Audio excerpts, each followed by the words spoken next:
Happy Tuesday, everyone. I hope everyone is having a great week this week, and just wanted to get back on track and say that Miss Akula Todd and I are back. She's the author of Date Smart and the wonderful workbook to go along with that. We're back to discuss Chapter 9, and Chapter 9 covers Can I Let Go? Do I love myself enough to demand better?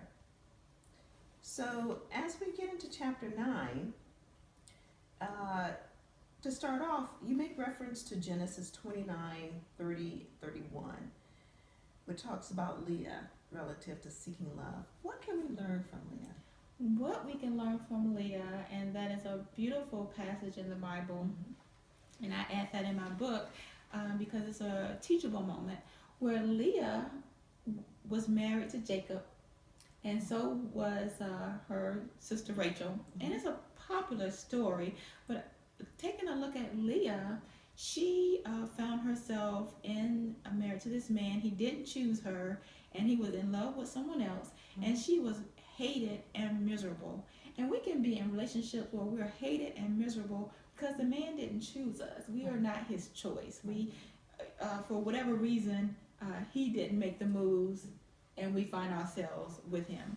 And so what we learn is, after she saw that she was hated and unloved, God blessed her with 4 boys. And even through that, she was like, well, maybe with the first son, he'll love me.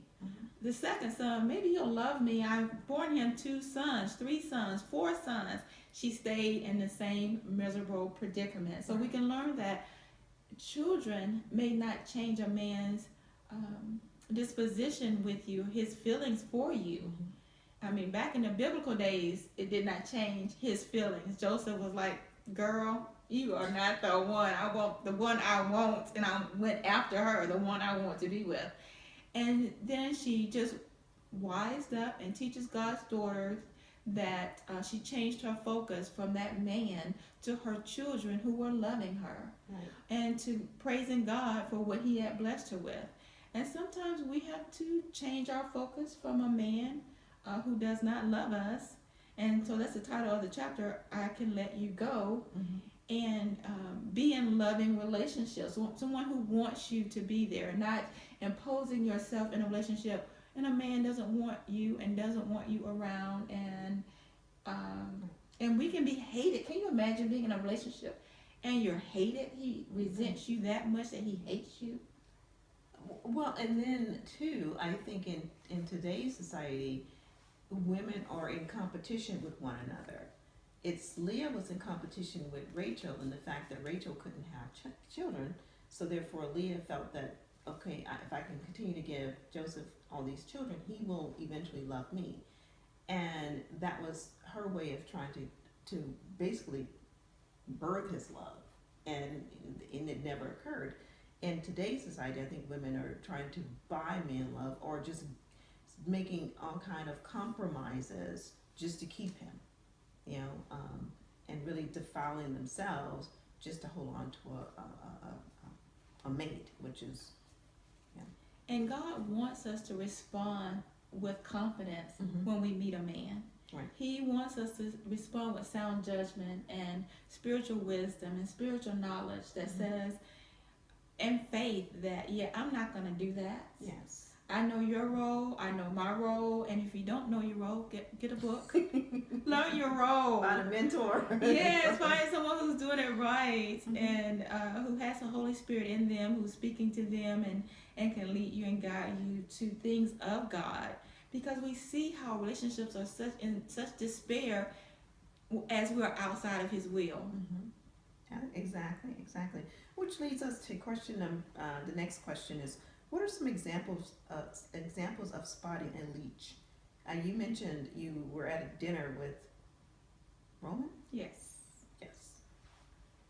Well, a leech. Well, how this came about, and Roman was a friend of mine, and we dated but didn't think it was going anywhere. And that's the wonderful thing about not having sex. I got to know him to see that we could be friends, lifetime friends, but he wasn't my mate in marriage. So what happened was, we were still friends. He came over, brought a glass of wine. We talked at the apartment. He wanted to go get something to eat, and we did. So I said, I have a coupon, which made my dinner free. Mhm. And while we were there, he flirted with the waitress, which was fine, because we were friends. Right. I'm like, girl, he's flirting with you, and you can have him. We're friends. We're just friends. So let him How do you know react to that? you with composure and dignity, and that's a wonderful point. Things will happen in our lives, So ladies. how did he react? Oh, he was just, I think he was just stoic. He was just stoic.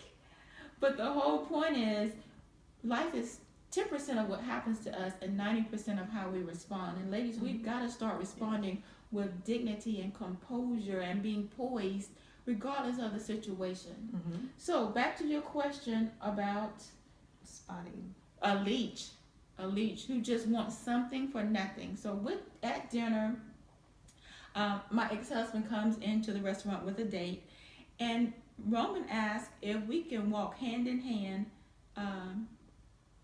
or so that my ex-husband can see us. Mm-hmm. And then he says, well, are you paying for your half of this meal? And I'm like, Roman, I have a coupon that makes mine, you buy one get one free. Mine is free. You pay I got the coupon, so my coupon says free. And so we get to my apartment where he wants to touch me, kiss me, caress me, and I'm like, didn't you just flirt with someone, ask to walk hand in hand with so my ex-husband could see us, and ask me to pay for my meal, but then you want to touch me when we get back behind closed doors and kiss me? I'm like, hold up, wait a minute. Wow. I was in touch with reality and what was really going on. Not to say that if he had bought me dinner, he could still touch me, Right. but I'm just saying a leech. To know what a leech looks like, a person who wants something for nothing. Mm-hmm. And not that you can buy me or anything like that, but just to know that did he just not tell me to pay for my meal, but then wants to play couple when we get to my apartment. So ladies, you have to be in tune and in touch with reality. Mm-hmm. What is really going on? Right. Is he showing you care and concern, and then you have a moment of maybe holding hands, or he may a kiss or something like that, maybe, if you choose to. But you need to know if this is a leech and he wants something for you, and he hasn't done a thing. He's not trying to do anything. He's not Right. trying to have a relationship. He just wants what he can get and what he wants. Mm-hmm. So that is so key for God's daughters. Wonderful. In further in the chapter, you use a term, a phrase rather. Your incisive obstruction of reality. What does that mean? Okay, so you're just in tune with reality. You are watching. You are paying attention. You are noticing what's going on instead of living in a fantasy. I want to get married and this is the one and I'm going to make it work, when it's really not working. That's not where he's trying to go with you. Mm-hmm. We can sometimes be in relationships by ourselves. Right. He's not feeling the same way. It's not a mutual care and concern. And like the chapter is, I can let you go, knowing when to let a person go, knowing when you've been rejected. I just want to read this. First Chronicles chapter 28:9 explains, and you, my son Solomon, acknowledge the God of your father and serve him with wholehearted devotion and with a willing mind, for the Lord searches every heart and understands every motive behind the thoughts. If you seek him, he will be found by you. But if you forsake him, he will reject you forever. So God teaches his daughters that when to reject a person who abandons you, turns his back on you, forsakes you, let that go. We want to be in a relationship where a man wants to be with us. Exactly. Not when we're trying to impose ourselves in his life. Right. Or if he's tolerating us, and then there's times where he will, and women, it could occur as well, where they emotionally abandon you, where you just feel nothing, and because they're not feeling it. Yes. And I think that's definitely the time to say, hey, either we separate or we'll take a break and let us reflect on what we have, what we think we don't have, or let's just call it quits and be friends. Yes, being single is not a curse. No, it's And not. to understand, to start being okay, being by yourself, being okay, not dating all the time, having to have a man, and it's the wrong one. It's okay. That's confidence that I'm going to be okay when the right one comes, and I can wait, and I can tell you no to the wrong one, or the one who forsakes you, and you're in a relationship and you're as lonely as you've ever been. How about that? And that's where the emotional abandonment comes from. You know, I mean, you definitely feel that you're more lonely with the person than without, or you're so frustrated you can't even enjoy life in general because you're just so consumed with the issues and the problems that you're going through with this person, and you know that couldn't be of God. Right. You know what a good and wholesome, nourishing relationship looks like, and you also know what to say no to keep your sanity and your peace of mind. Okay, well, that will bring us to the end of chapter 9, and as we depart from chapter 9, Arcula, some words of wisdom? Yes, a teachable moment.